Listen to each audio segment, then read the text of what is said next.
मुझे 3 साल हो गए थे बाबा से सीखे हुए, पहले नोनो बीबी की और फिर आर्ट्स काउंसिल में।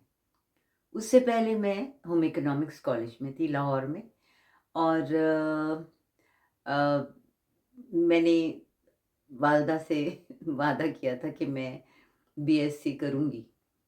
लेकिन जब मुझे 3 साल पहले महाराज से मुलाकात हो गई, बाबा महाराज से, और पहले भी कॉलेज में भी मैं डांस करती रहती थी, तो जब उनसे मुलाकात हुई तो मुझे ये पता चला कि नहीं, इसमें मुझे एजुकेट होना है, मुझे ये पढ़ाई करनी है, वो पढ़ाई नहीं करनी।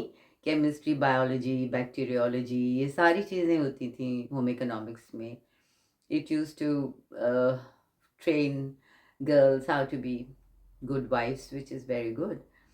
और वो भी हमने सीखा, घर सजाना और ये और वो और फूल सजाने, मेज़ लगाना, सारा ये सीखा। लेकिन मैंने फिर जब वो मेरी मुलाकात बाबा से हो गई और फिर मैंने इरादा कर लिया कि नहीं, मुझे फुल टाइम उसमें जाना है।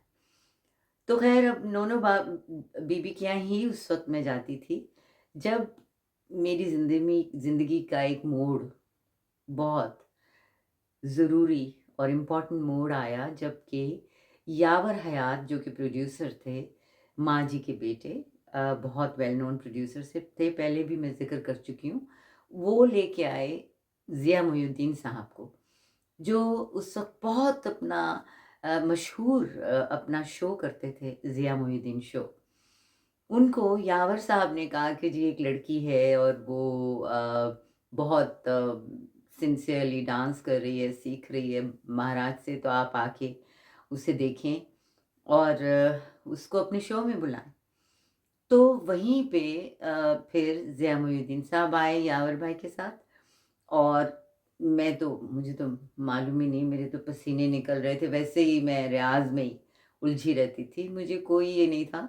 लेकिन वो उन्होंने देखा और फिर कहा कि आप हमारे शो में प्लीज़ परफ़ॉर्म करें।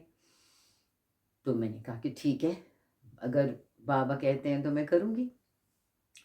तो वो एक्चुअली उसमें फिर मैंने परफ़ॉर्मेंस की और उस परफ़ॉर्मेंस के बाद ही मुझे ज़िया मोहिउद्दीन साहब ने ये कहा कि मैं एक अकेडमी कराची में खोलने वाला हूँ, तो अगर मैं आपको बुलाऊँ तो क्या आप आएँगी परफ़ॉर्म करने और उसमें बी पार्ट ऑफ दैट? तो मैंने कहा कि जी बिल्कुल, अगर कोई इस तरह का मौका मिले तो बिल्कुल मैं आऊँगी। और तो उन्होंने कहा कि ठीक है। तो ख़ैर वो परफ़ॉर्मेंस में भी मैंने हिस्सा लिया उनके, और वो है टेलीविज़न के प्रोग्राम्स में, वो सारी परफ़ॉर्मेंस। वो इंटरव्यूज़ करते थे लोगों के और फिर you know some music performance और इस तरह का होता था। तो वो भी एक बहुत ही एक ज़रूरी मोड़ मेरी ज़िंदगी में था।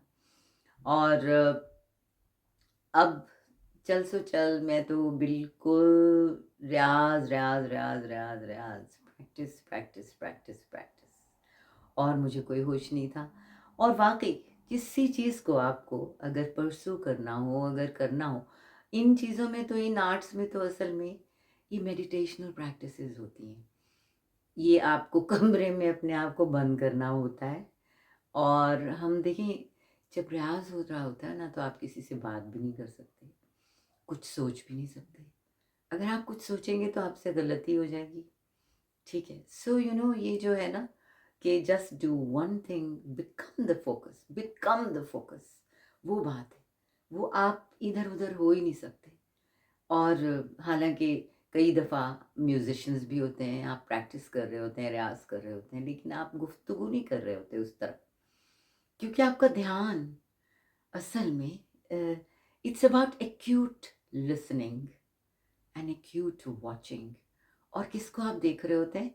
आप असल में अपने आप को देख रहे होते हैं अंदर से, लेकिन बहुत मुश्किल बात है।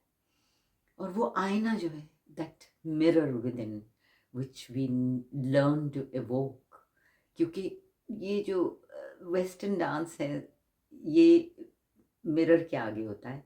हमने आज तक मिरर के आगे नहीं सीखा।